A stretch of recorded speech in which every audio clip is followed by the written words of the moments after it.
Hello students, कक्षा 12 के भूगोल विषय की ऑनलाइन क्लासेस में आपका स्वागत है।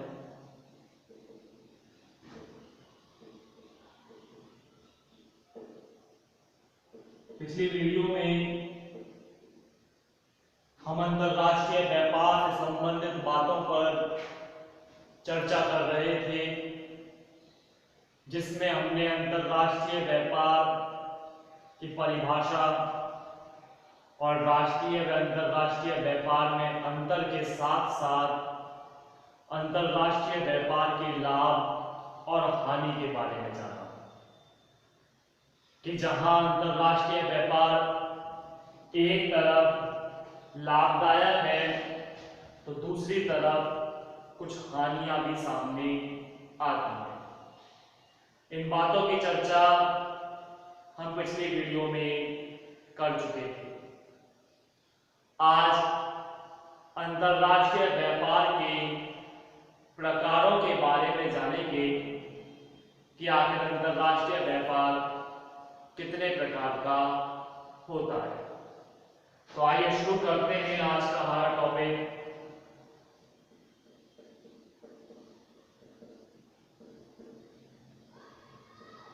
अंतरराष्ट्रीय व्यापार के प्रकार। Type of international trade. अंतरराष्ट्रीय व्यापार के दो प्रकार सामने आते हैं। एक द्विपार्श्विक व्यापार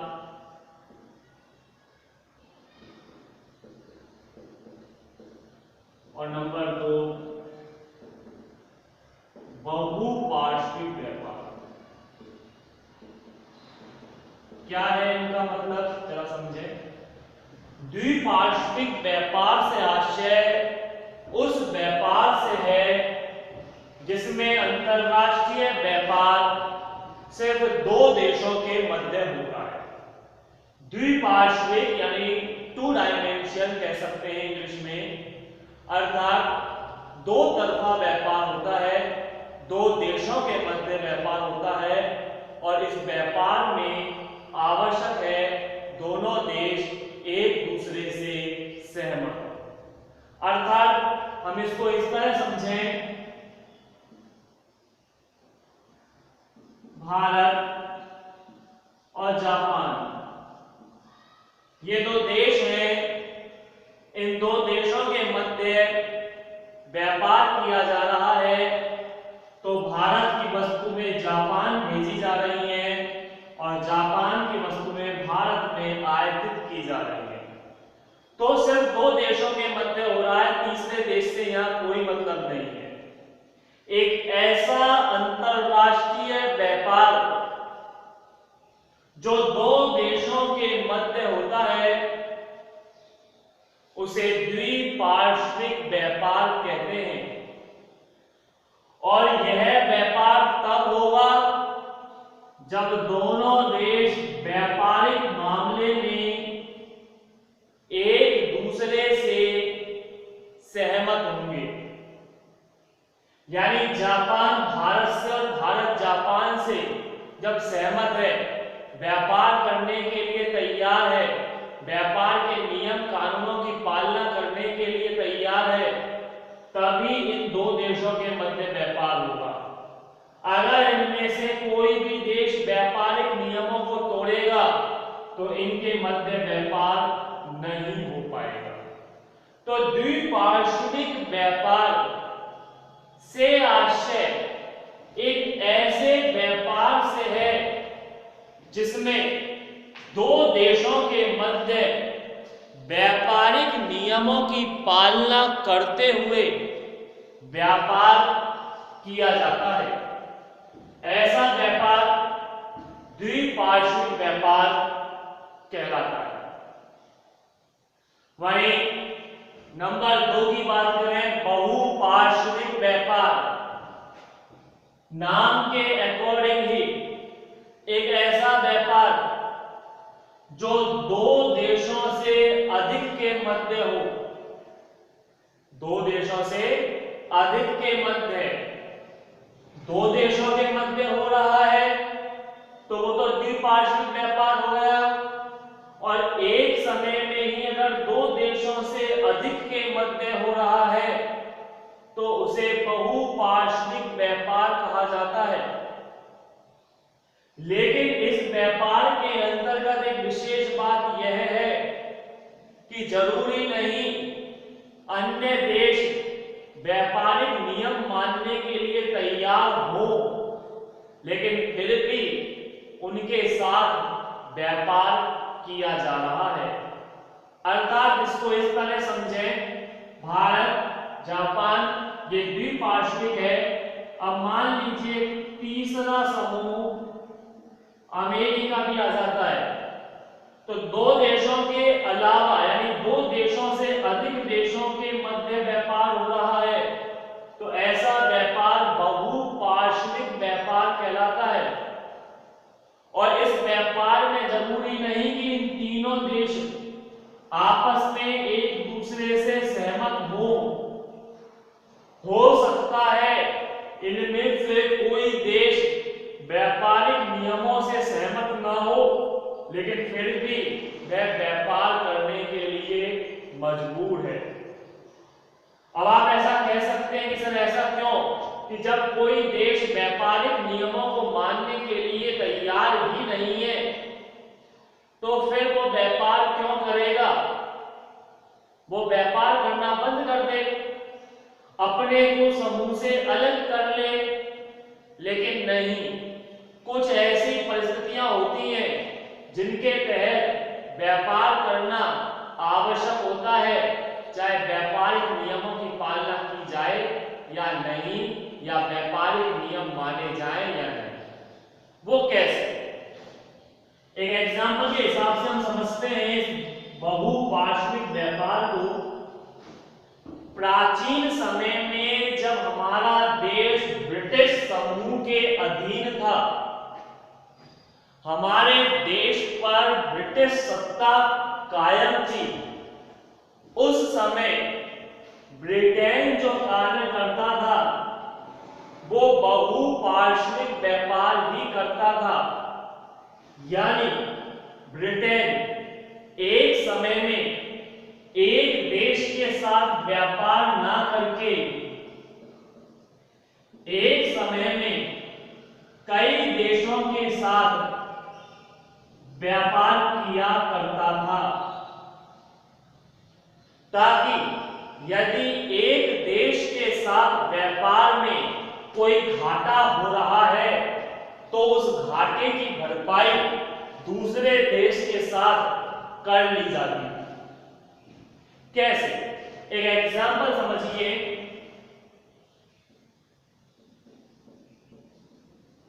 ब्रिटेन, चीन और भारत, तीन देश हो गए। हम बहुपार्श्विक व्यापार की बात कर रहे हैं। द्विपार्श्विक बताया था मैंने भी आपको। द्विपार्श्विक व्यापार एक समय में सिर्फ दो देशों के मध्य ही होगा, जबकि बहुपार्श्विक व्यापार एक समय में दो देशों से अधिक देशों के मध्य होता है। अब वो दो देशों से अधिक देश कितने भी हो सकते हैं, 3 से लेकर 30 और 30 से लेकर और भी ज्यादा। जितने भी देशों यानी दो देशों से ज्यादा के मध्य होगा तो बहुपार्श्विक, दो देशों के मध्य है तो द्विपार्श्विक, और अगर एक देश के अंतर्गत ही है तो सोचो, अगर एक देश के अंतर्गत ही है तो वह व्यापार अंतरराष्ट्रीय व्यापार नहीं होगा, वह व्यापार होगा राष्ट्रीय व्यापार। तो एक देश के मध्य राष्ट्रीय व्यापार, दो देशों के मध्य द्विपार्श्विक अंतरराष्ट्रीय व्यापार, और दो देशों से अधिक के मध्य हो रहा है तो बहुपार्श्विक अंतरराष्ट्रीय व्यापार शामिल होता है। क्लियर इतना? आइए एग्जांपल पर ब्रिटेन, चीन और भारत की मैं बात करता हूं। चीन एक ऐसा देश था पहले, हालांकि अब भी ऐसा नहीं है, जहां चाय का उत्पादन अत्यधिक होता था। हालांकि अब भारत के अंतर्गत इसका उत्पादन होने लगा है। तो चीन एक ऐसा देश है जहां चाय का उत्पादन अधिक होता था। ब्रिटेन के लोग चाय के दीवाने थे। ब्रिटेन के लोग चाय के दीवाने थे, इन्हें चाय चाहिए, अत्यधिक पसंद थी इन्हें चाय। तो ब्रिटेन जो था वो चीन से चाय का आयात करता था और बदले में चीन को चांदी दिया करता था। आप देखें स्थिति, चीन से आयात की जा रही है चाय और चाय के बदले दी जा रही है चांदी। अर्थात ब्रिटेन के लोग इतने दीवाने थे चाय के लिए कि वह चाय के बदले चांदी देना पसंद करते थे, यानी चांदी देने में भी परहेज नहीं करते थे। तो ब्रिटेन के लोगों को चाय चीन उपलब्ध करा रहा था और बदले में ब्रिटेन चीन को चांदी दे रहा था। लेकिन लगातार चांदी दिए जाने के कारण ब्रिटेन की अर्थव्यवस्था खराब होने लगी, क्योंकि चांदी जैसी धातु, मूल्यवान धातु लगातार दी जाएगी तो इसकी अर्थव्यवस्था पर इफेक्ट पड़ने लगा। आखिर ब्रिटेन को यह सोचने पर मजबूर होना पड़ा कि चांदी का क्या विकल्प हो सकता है जिसे देकर चाय खरीदी जा सके। अब आप ये कह सकते हैं कि सर ब्रिटेन चाय खुद ही उगा लेगा। नहीं, ब्रिटेन की जलवायु चाय उत्पादित करने के लिए अनुकूल नहीं है, इसलिए ब्रिटेन में चाय का उत्पादन नहीं हो पाता है। चाय के लिए उपोष्ण कटिबंधीय जलवायु चाहिए होती है, जिसमें वर्षा भी चाहिए होती है, लेकिन वर्षा बौछारों वाली होनी चाहिए। तीव्र वर्षा चाय के पौधों के लिए हानिकारक है। और दूसरा, चाय का पौधा ढालू वाले क्षेत्र में उगता है, ढाल वाले क्षेत्र में उगता है। तो ऐसे में चीन जो क्षेत्र है वो चाय के लिए परफेक्ट क्षेत्र है। भारत के अंतर्गत भी अगर हम देखें तो भारत का ये इलाका जिसमें आता है अरुणाचल प्रदेश, असम, मेघालय, मणिपुर, मिजोरम, इस इलाके में चाय की पैदावार होती है, पश्चिम बंगाल तक, दार्जिलिंग वगैरह। कारण है कि ये इलाका एक ऐसा इलाका है जो पर्वतीय क्षेत्रों में है, ढाल वाले क्षेत्र में है और वर्षा भी यहाँ पर बौछारों वाली होती है, हालांकि कई बार तीव्र वर्षा भी होती है। और दूसरा, ये इलाका चीन के नजदीक है, तो ऐसे में जो जलवायु चीन की मिलती है वही जलवायु लगभग भारत की भी है इस इलाके की। तो ऐसे में चीन की अगर हम बात कर रहे हैं अभी, तो पहले कि चीन के अंतर्गत चाय का उत्पादन अत्यधिक होता था और चाय जो पहुंचती थी ब्रिटेन पहुंचती थी और ब्रिटेन बदले में चांदी दिया करता था। लेकिन चांदी देने के कारण ब्रिटेन की अर्थव्यवस्था पर संकट मंडराने लगा। आखिरकार ब्रिटेन यह सोचने पर मजबूर हुआ कि चांदी की बजाय क्या दिया जाए जिसके बदले चाय प्राप्त हो सके।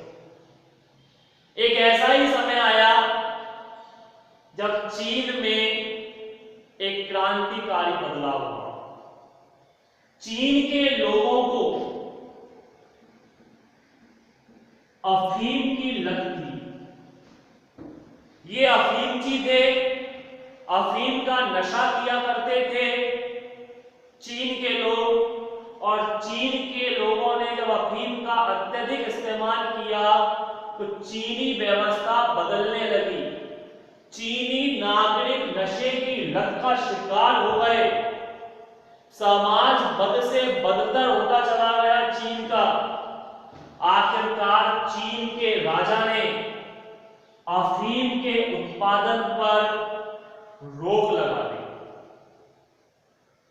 अफीम के उत्पादन पर रोक लगा दी किसने? चीन के राजा ने। क्योंकि चीन में अफीम का भी उत्पादन होता था। अफीम एक नशीला पौधा होता है, मादक पदार्थ होता है जिसका सेवन नशे के लिए किया जाता है।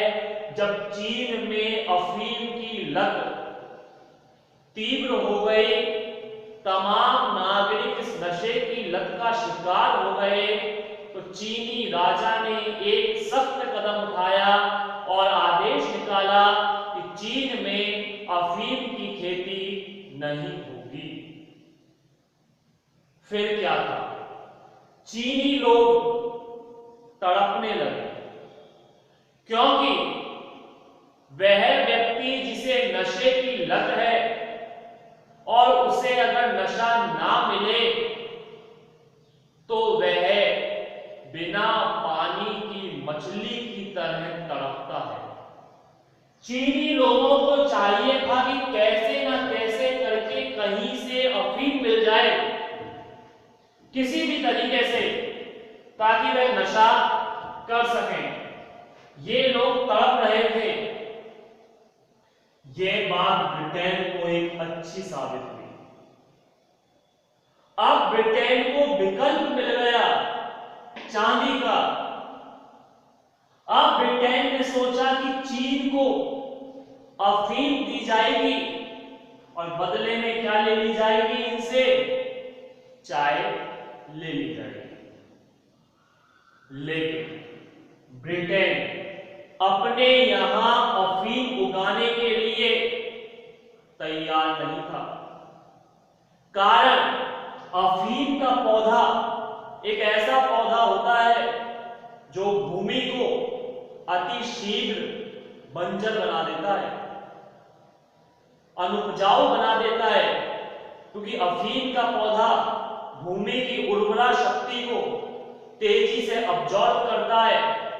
और अगर 2 या 3 बार अफीम उगा ली गई किसी भूमि में तो वह भूमि किसी अन्य फसल के उत्पादन के लिए योग्य नहीं रह जाती।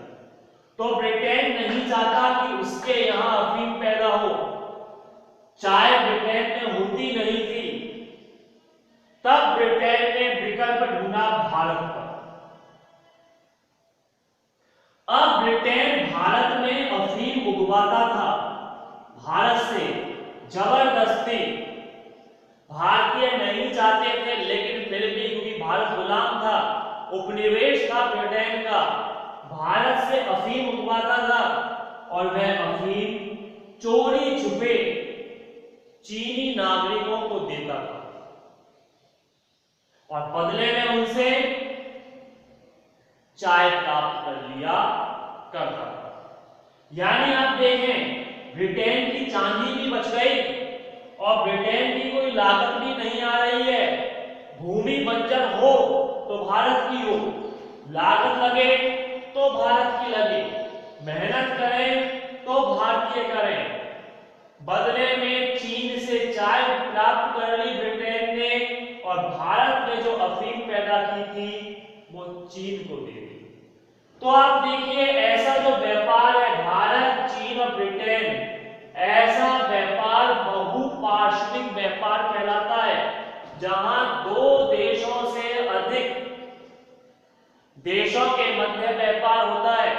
और मैंने कहा था कि जरूरी नहीं सभी देश व्यापार के लिए सहमत हो। यहां भारत कतई सहमत नहीं है इस कार्य के लिए, व्यापार के लिए, लेकिन फिर भी भारत मजबूर है, वह व्यापार करेगा।